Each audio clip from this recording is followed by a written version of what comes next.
Hola, es un gozo poder estar nuevamente contigo el día de hoy. Mi nombre es Carlos Josué Guevara y soy el pastor y líder de Somos Eclesia. Somos la iglesia en todo lugar y el día de hoy quiero desearte una feliz Navidad y próximo año nuevo. Yo sé que estamos en una época especial. A la vez también entiendo puede ser un momento difícil para algunas personas este periodo de tiempo porque quizás un ser querido, alguien que no está con nosotros y se le extraña, y pues a la vez quiero también decirte que sentimos este tiempo, pero a la vez también realmente es un gozo poder pasar este tiempo. Yo sé que siempre es un lindo gozo poder compartir con familia, con amigos, y mi deseo es que puedas estar con alguien el día de hoy reunidos, compartiendo quizá alimentos, pero especialmente la palabra de Dios, que podamos estudiar la palabra de Dios juntos y así ser la iglesia en todo lugar.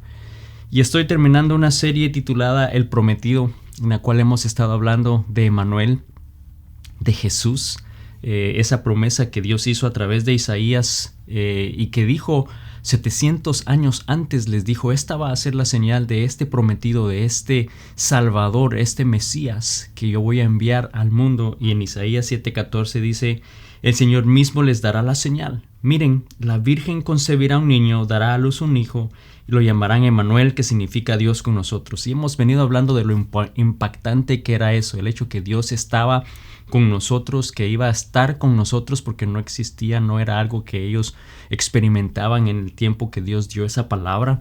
Y sabemos que Él promete que iba a enviar a Jesús, que iba a enviar a este prometido con un propósito, y más adelante en el capítulo 9, versículo 1 y 2, dice, sin embargo, ese tiempo de oscuridad y de desesperación no durará para siempre. El pueblo que camina en oscuridad verá una gran luz. Para aquellos que viven en una tierra de densa oscuridad brillará una luz. Vemos que Emmanuel, Jesús, Dios con nosotros, traía un propósito y era darle fin a ese momento de oscuridad. Quizás oscuridad que en este momento estamos pasando en la vida, porque hay momentos difíciles que se ven oscuros, pero nos promete esa luz. Y la semana pasada hablamos que Jesús es esa luz, la luz al mundo que brilla y que realmente trae un cambio en nuestra vida. Y lo que este pasaje nos dice es una tremenda noticia. Obviamente nos dice que Él es la luz, que va a llegar el fin de la oscuridad, pero para que eso suceda significó que Jesús tuvo que dar su vida. Él murió, pero Él resucitó, y al hacerlo venció sobre la muerte, y con esa victoria es que Él pudo darle fin a la oscuridad. Entonces nos damos cuenta que Jesús, que Emmanuel el día de hoy, nos da la victoria. Cuando nosotros nos convertimos en sus hijos, entonces también Él nos da la victoria a nosotros, y Él lo logró en esa cruz, Él lo logró al resucitar. Y en Hebreos 12, versículo 2, dice, esto lo hacemos al fijar la mirada en Jesús. Podemos nosotros confiar en eso. Dice, el campeón que inicia y perfecciona nuestra fe. Debido al gozo que le esperaba, Jesús soportó la cruz sin importarle la vergüenza que ésta representaba, y ahora está sentado en el lugar de honor junto al trono de Dios. Vemos que Él es el campeón. Él fue el que pudo derrotar realmente la muerte y obtuvo la victoria al resucitar al tercer día, y hoy nos ofrece esa misma victoria. Nos ofrece la victoria. Él soportó la cruz y la venció. Colosenses 2:15 nos dice que de esa manera desarmó a los gobernantes y a las autoridades espirituales y los avergonzó públicamente con su victoria sobre ellos en la cruz. Entonces vemos que la palabra de Dios nos afirma una y otra vez que Jesús resucitó, y al hacerlo Él trajo victoria, que Él realmente derrotó sobre la muerte, Él derrotó al enemigo y venció y obtuvo la victoria. Y el día de hoy podemos confiar en el hecho que Él también nos da a nosotros la victoria en las batallas que tenemos nosotros en la vida. Entonces la pregunta es si realmente crees que Él te da la victoria. ¿Crees que Dios puede darte la victoria, o dudamos en algún momento debido a las circunstancias, al momento de oscuridad que quizás estamos pasando, que Él realmente puede darnos esa victoria en este mundo? Y vamos a leer una historia que, aunque ya pasamos un poquito la época de Navidad y estamos terminando esta época acá, pero quiero hablarte de una historia en particular de un hombre, un joven, que realmente él creyó que la victoria era suya, que Dios le daría la victoria, y es lo que yo quiero compartirte el día de hoy. Al terminar un año y al enfrentar un año nuevo, que podamos tener la confianza y creer que Cristo nos da la victoria, Emmanuel, Dios con nosotros. Al estar con nosotros, Él nos da y nos ofrece esa misma victoria. Y este joven creyó que la victoria era de Él. Él creyó que la pelea, para empezar, no era de Él, sino que era Dios peleando por Él. Y estoy seguro que hemos oído esta historia de David y Goliat. David, un jovencito de una familia con 7 hermanos, donde él era el más pequeño. Tú te puedes imaginar, pues, el tener hermanos mayores, lo que eso implica, quizás el abuso, el molestarle, el siempre estar quizás metiéndolo en problemas. Tú sabes lo que eso significa, pero él cuidaba las ovejas de su padre. Él era un pastor, sus hermanos eran guerreros, sus hermanos hacían otras cosas y él lo enviaban a cuidar las ovejas. Y un día su padre lo envía a que vaya y les lleve comida a sus hermanos que estaban en la batalla, estaban en una guerra, y lo envía para que vaya y les visite y les lleve alimentos. Y al llegar se encuentra que están siendo haciendo el ridículo, porque un soldado que era gigante llamado Goliat les estaba avergonzando, los estaba retando. Este era un campeón filisteo que medía casi 3 metros de altura, o aquí en Estados Unidos son 9 pies 6 pulgadas, y sabes que ese es semejante guerrero, enfrentarte con un hombre así de grande. Hoy en día el hombre más grande es un turco llamado Sultan Kösen, que mide 8 pies 3 pulgadas, todavía es un pie más pequeño todavía que lo que era Goliat. Pero este era un hombre tremendo, era un hombre gigante, y que estaba amenazando, estaba retando al pueblo de Israel a que alguien se animara a pelear contra él. Y vemos que entonces llega aquí David, y esta historia realmente yo sé que va a hablar a tu corazón. De nuevo, no es una historia de Navidad, pero yo sé que Dios está hablando en nuestra vida para que podamos ver que realmente Él nos da la victoria, así como se la dio a David, así como se la dio a muchos hombres y mujeres en la Biblia. Hoy, a través de Jesucristo, Él también nos da la victoria en nuestra vida. Y quiero que leamos esa historia cuando Él llega, se encuentra con este panorama, ¿no? Y está ahí enfrentando esa situación donde este guerrero Goliat está entonces retando a todo el pueblo de Israel, y todos están en pánico, nadie está haciendo nada. Y en 1 Samuel capítulo 17 vamos a empezar a leer del versículo 25 en adelante. Y dice lo siguiente: y ¿vieron al gigante? Preguntaban los hombres. Sale cada día a desafiar a Israel. El rey ha ofrecido una enorme recompensa a cualquiera que lo mate. A ese hombre le dará una de sus hijas como esposa, y toda su familia quedará exonerada de pagar impuestos. David les preguntó a los soldados que estaban cerca de él: ¿qué recibirá el hombre que mate al filisteo y ponga fin a su desafío contra Israel? Y a fin de cuentas, ¿quién es este filisteo pagano al que se le permite desafiar a los ejércitos del Dios viviente? Y vemos algo en particular, una manera de pensar que David nos muestra acá. Él realmente creía que Dios era todopoderoso. Él creía que Dios realmente les daría la victoria, por lo que él dice: ¿quién se atreve a desafiar al Dios que viviente, al ejército de Dios viviente? O sea, él sabía, esto es número 1, él sabía realmente quién era Dios. Él entendía quién era Dios, él entendía su poder, que contra él no había nada ni nadie que pudiera enfrentarse. Y yo no sé si tú tienes el día de hoy un problema, y quizás es un problema grande, es una situación difícil, pero ¿ves ese problema y ves esa situación mayor que Dios? ¿O es Dios mayor que ese problema, que esa situación? Creo que eso es bastante importante de reconocer, que David sabía. No había nadie ni nada que pudiera ser más grande y más poderoso que Dios. Él sabía quién era Dios. Continuamos la lectura en el versículo 27. Dice: entonces estos hombres le dieron a David la misma respuesta. Le dijeron: efectivamente, esa es la recompensa por matarlo.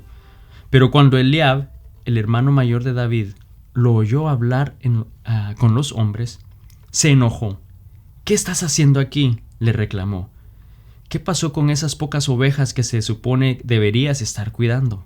Conozco tu orgullo y tu engaño. Solo quieres ver la batalla. Vemos que su hermano empieza nuevamente a a quererlo hacer entrar en ridículo, empieza a hacerle burla del por qué está ahí. Mas sin embargo, David creía que Dios le daría la victoria, porque número 2, su confianza en Dios era inmovible. No había nada que ellos pudieran decir para hacerle cambiar de opinión, no había nada que pudieran hacerle, la burla que pudieran hacerle, el menosprecio que le pusieran a hacer sus hermanos u otras personas para cambiar de opinión, para que él cambiara su fe en Dios. Era inmovible en su vida. Y yo no sé si tú en algún momento experimentas ese tipo de trato. O sea, si quizás te desprecian o enfrentas injusticias o ataques aún de personas queridas, personas cercanas a ti. Pero realmente a través de esta historia mi deseo es que no dejemos que eso afecte nuestra confianza en Dios, que no afecte nuestra fe en Dios, que realmente podamos, con nuestra confianza sea inmovible, así como lo fue en la vida de David. Y seguimos el versículo 27, dice, ¿y qué hice ahora?, dice David. Solo hacía una pregunta. Entonces caminó hacia otros y les preguntó lo mismo, y recibió la misma respuesta. Entonces le contaron a Saúl la pregunta que David Entonces le contaron a Saúl la pregunta de David y el rey mandó a llamarlo. Y eso es increíble lo que sucede ahí, porque él estaba haciendo simplemente una pregunta, ¿no? ¿Qué es lo que ofrecían y quién era este filisteo pagano que se le permitía hacer eso? O sea, él estaba reconociendo el poder de Dios, pero estaba haciendo una pregunta. ¿Por qué no habían hecho ellos nada? ¿Por qué, si sabiendo quién es Dios, quién es el que va a pelear por ellos, se le permite esto? Entonces es curioso que esa pregunta y a la vez esa confianza que él tenía en Dios causó el hecho que el rey lo manda a llamar. Y eso es lo número 3 que notamos de esta historia, es que su fe causó un impacto. Causó un impacto no solo en todo el ejército, pero causó un impacto en el rey. El ejército de Saúl eran más o menos 6,000 guerreros que eran preparados, que eran realmente guerreros preparados y listos para la batalla, que habían enfrentado guerras y que habían ya obtenido victorias en el pasado. Mas sin embargo, la pregunta de un simple pastor, que había llegado un jovencito que empieza a realmente hacerles ver, pero no se dan cuenta que es Dios Todopoderoso a quien nosotros servimos, el que va a pelear, y es el que este gigante, este guerrero pagano está retando. Vemos que su confianza realmente era fuerte en Dios y causó un impacto a su fe. Y algo que debemos entender es que no es por nuestras habilidades o por nuestros logros que Dios nos usa. Es por nuestra fe y nuestra confianza en Él. Porque no hay nada que nosotros podamos hacer que realmente podamos decir merecemos que Dios pueda hacer algo a través de nosotros. Es simplemente por esa fe y nuestra confianza en Él. Y vemos entonces que la fe y la confianza de David en Dios causó impacto al punto que entonces Saúl lo manda a llamar.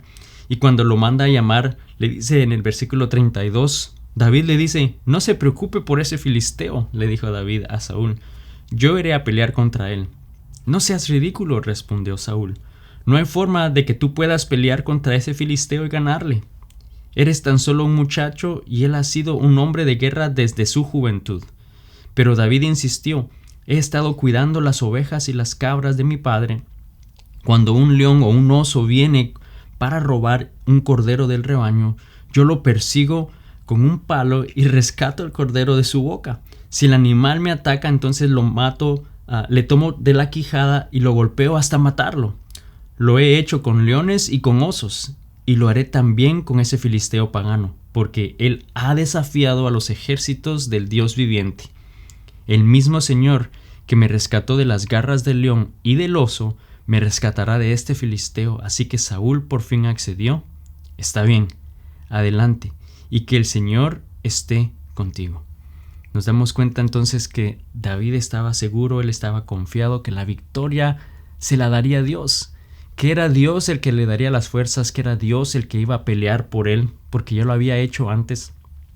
Su fe y su confianza en Dios estaban firmes, no tambaleaban, él no dudó. Y sabes, Jesús, al venir a este mundo y al dar la victoria sobre la muerte y entonces poder a través de su Espíritu tener la misma presencia de Dios en nosotros, tenemos esa misma victoria, tenemos esa misma seguridad en cualquier área de nuestra vida, que Jesús está con nosotros y que Él nos da la victoria. Notamos entonces un punto número 4 en esta historia, que David no dudó del poder de Dios. No dudó si ya lo había hecho antes, si ya lo había hecho con un león. Y ponte a pensar lo que es pelear contra un león, contra un oso, usando un palo. Yo creo que todavía leemos eso y no captamos lo que eso implica. O sea, enfréntate tú con un león, con un oso, con un palo. Agárrale la quijada y a golpes mátalo. O sea, eso es algo que solo el poder de Dios lo podía hacer a través de David. No eran las fuerzas de David, era el poder de Dios en él. Sabía entonces que era lo mismo contra ese gigante, era el poder de Dios. Y la respuesta que le da el rey, le dice: no seas ridículo. ¿Cómo crees que tú vas a poder ganarle? No seas ridículo. Y yo creo que en nuestra vida, si somos muy honestos el día de hoy, en algún momento quizás esa fe o nuestra confianza en Dios se ha debilitado o ha disminuido o completamente la hemos perdido, porque quizás hemos experimentado esa cierta burla de otras personas que te hacen sentir que eres loco por pensar que Dios puede sanarte, que puede hacer y restaurar tu matrimonio después de todo lo que ha pasado, después de todo lo que han enfrentado. Quizás has oído eso que te dice: ¿cómo crees que Dios te va a proveer si tú lo has malgastado todo, si no has sabido administrar lo que Él te ha dado? ¿Cómo vas a creer que Él te va a proveer si tú le estás dando el 10%? ¿Cómo te va a alcanzar? Eso no tiene lógica. ¿Cómo crees que Dios te va a salvar de esa acusación que quizás has estado ya por un tiempo enfrentando, pero que Dios va a hacer justicia? ¿Cómo crees que Dios lo va a hacer? ¿Cómo crees que Dios te va a perdonar después de haber hecho lo que has hecho? Después de haber llevado una vida como la has llevado. ¿Cómo crees que Dios puede hacer eso? Que te va a dar la victoria. Y quizá hemos oído cosas similares que han causado que nuestra fe en Dios se debilite, que nuestra confianza en Dios se debilite y que pensamos que Él nos va a dar la victoria. Pensamos que no obtendremos esa victoria en Cristo. Pero el día de hoy nos recuerda, y no debemos de dudar, que Emmanuel, ese prometido de Dios que vino a darle fin a la oscuridad, trajo la luz a este mundo. Él nos dio la victoria porque Él obtuvo la victoria en la cruz. Y Dios nunca cambia, y si Él no ha cambiado y nunca ha fallado, no nos va a fallar el día de hoy. Dios te dará esa victoria, y algo que podemos estar seguros es que si Él te ha dado la victoria en algo pequeño, Él nos va a dar la victoria y lo hará también con eso que vemos gigante en nuestra vida. Y yo no sé qué es eso que tú ves como gigante en tu vida el día de hoy, pero Dios es más grande y poderoso que ese gigante. Versículo 38. Después, dice, Saúl le dio a David su propia armadura, después que le dijo que estaba bien. Entonces él le dio su propia armadura, un casco de bronce y una cota de malla. Dice, David se lo puso, se ciñó la espada y probó dar unos pasos porque nunca antes se había vestido con algo semejante. No puedo andar con todo esto, le dijo a Saúl. No estoy acostumbrado a usarlo. Así que David se lo quitó, tomó 5 piedras lisas de un arroyo y las metió en su bolsa de pastor. Luego, armado únicamente con su vara de pastor y su honda, comenzó a cruzar el valle para luchar contra el filisteo. Vemos que entonces aquí el rey le trata de dar todo esto adicional, todo esto que humanamente podrían decir era lo necesario para que pudiera suceder esto que se veía imposible, un milagro, que este joven pastor de ovejas derrotara a un tremendo guerrero. Y le dan todo este equipo, todo esto nuevo, todo esto que humanamente podrían decir tiene lógica. Pero algo que nos demuestra aquí David, que él creyó en Dios y que le daría la victoria, número 5, es que él hizo lo que siempre había hecho. No fue nada diferente. No usó la armadura de Saúl, no estaba acostumbrado a hacerla. Era algo que podríamos decir era lo necesario, era lo último que él podía usar en cuanto a armas del ejército para poder derrotar y ganar en esta batalla, pero no fue así. Y nosotros hoy en día a veces pensamos que Dios va a usar algo diferente, algo sobrenatural, algo grande para poder vencer y obtener la batalla. Pero no es así, al menos no siempre es así. Puede que sí a veces sucedan esas cosas extravagantes y esos milagros grandes de parte de Dios, pero casi siempre Dios va a hacer eso en tu vida, haciendo cosas y usando cosas a tu alrededor que tú ya conoces y cosas que tú ya haces. Sabes que los ingredientes para ese milagro están a tu alcance, haciendo lo que tú ya has estado haciendo, orando en la presencia de Dios. Simplemente debemos confiar en Dios y confiar que Él nos va a dar la victoria. Entonces vamos a terminar esta historia en el versículo 41 en adelante. Dice: Goliat caminaba entonces hacia David con un escudero delante de él, mirándolo con desdén al muchacho de mejillas sonrojadas. ¿Soy acaso un perro?, le rugió a David, para que vengas contra mí con un palo. Y maldijo a David en nombre de sus dioses. Ven aquí y les daré tu carne a las aves y a los animales salvajes, gritó Goliat. David le respondió al filisteo: Tú vienes contra mí con espada, lanza y jabalina, pero yo vengo contra ti en el nombre del Señor de los ejércitos celestiales, el Dios de los ejércitos de Israel, a quien tú has desafiado. Hoy el Señor te conquistará, y yo te mataré y te cortaré la cabeza. Y luego daré los cadáveres de tus hombres a las aves de los animales salvajes, y todo el mundo sabrá que hay un Dios en Israel. Todos los que están ahí reunidos sabrán que el Señor rescata a su pueblo, pero no con espada ni con lanza.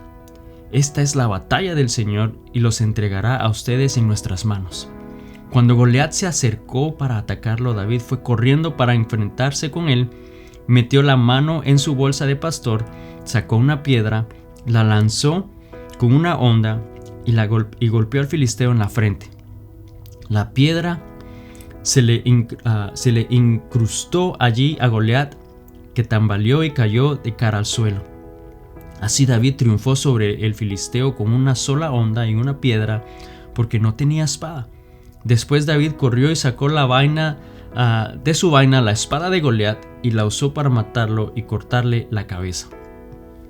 Y esta historia no deja de impactarnos, pero hay muchas cosas claves que sucedieron en ese momento de enfrentamiento. Él sabía que era la batalla de Dios, que era Dios el que iba a pelear, que iba Dios el que le iba a dar la victoria. Él fue en el nombre de Dios confiado, sabiendo que era Dios el que iba con él. Y sabes, hoy Jesús, que vino a este mundo hace más de 2000 años en un pesebre, Él venció, luego fue crucificado y Él venció sobre la muerte, y al hacerlo nos dio la victoria a nosotros sobre esa victoria del pecado. Nos hizo a nosotros también partícipes de esa victoria, y hoy en día continúa estando a nuestro alrededor y continúa dándonos la victoria en cada aspecto de nuestra vida. El día de hoy, Emmanuel, este prometido de Dios que vendría a este mundo y que sería luz al mundo y que lo rescataría de la oscuridad, y que el día de hoy nos ofrece salvación, también nos ofrece victoria en cada fase de nuestra vida, especialmente victoria en el pecado, que a través de la sangre de Cristo nosotros podemos entonces ser aprobados delante de Dios y poder experimentar sus bendiciones. Cuando nosotros creemos en eso, como dice Hebreos 12:2, al fijar nuestra mirada en Jesús, el campeón que inicia y perfecciona nuestra fe, debido al gozo que le esperaba a Jesús, Él soportó la cruz sin importarle la vergüenza que ésta representaba, y ahora está sentado en el lugar de honor junto al trono de Dios. Por eso es que nosotros podemos estar confiados y saber que la victoria es nuestra, porque Él la obtuvo en la cruz. Él derrotó la muerte, nos dio la victoria a nosotros, y el día de hoy podemos también nosotros vivir confiados sabiendo que Dios nos ha dado la victoria en este mundo. Señor Jesús, te damos gracias el día de hoy por tu palabra. Gracias, Señor, porque tú eres un Dios bueno. Gracias porque tú eres un Dios fiel.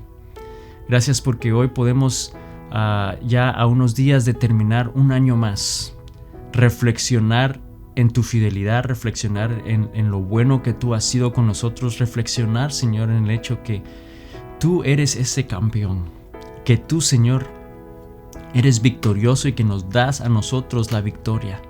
Señor, yo te pido que, no importando las guerras, las batallas, los gigantes que quizás estamos enfrentando en nuestra vida el día de hoy, porque sé que todos enfrentamos una batalla, todos enfrentamos un gigante, Señor, que lo veamos inferior a ti, Señor, que podamos, al igual que David, confiar en ti, saber quién eres tú, que tú eres el Rey de Reyes, que tú eres el Dios poderoso, Señor, que no hay nada ni nadie más fuerte y poderoso que tú, y podamos realmente estar confiados sabiendo que tú eres el que nos da la victoria en este mundo, Señor. Que podamos depositar en ti, Señor, toda nuestra fe, y que al empezar en unos días un próximo año, que podamos hacerlo seguros, que podamos hacerlo confiados en ti, Señor, sabiendo que tú estás con nosotros y que la batalla es tuya y que tú pelearás por nosotros y que ya somos victoriosos porque tú eres victorioso. Te alabamos en el nombre de Jesús. Amén. Y amigo, amiga, quiero que pienses que al empezar un nuevo año, que estamos a unos días de hacerlo, que podamos reflexionar y darnos cuenta que el enemigo va a tratar en todo momento de realmente hacernos sentir que estamos solos, va a tratar de impedir que demos esos pasos de fe, que creamos que la victoria es nuestra, pero recuerda que Él está a nuestro lado, que Emmanuel, Dios con nosotros, que Él está con nosotros, que Él nos sostiene en su mano, que solo nos está diciendo: hijo mío, confía en mí. Confiemos en Dios esta semana. Que Dios te bendiga. Feliz año nuevo y nos vemos la próxima semana. Bendiciones.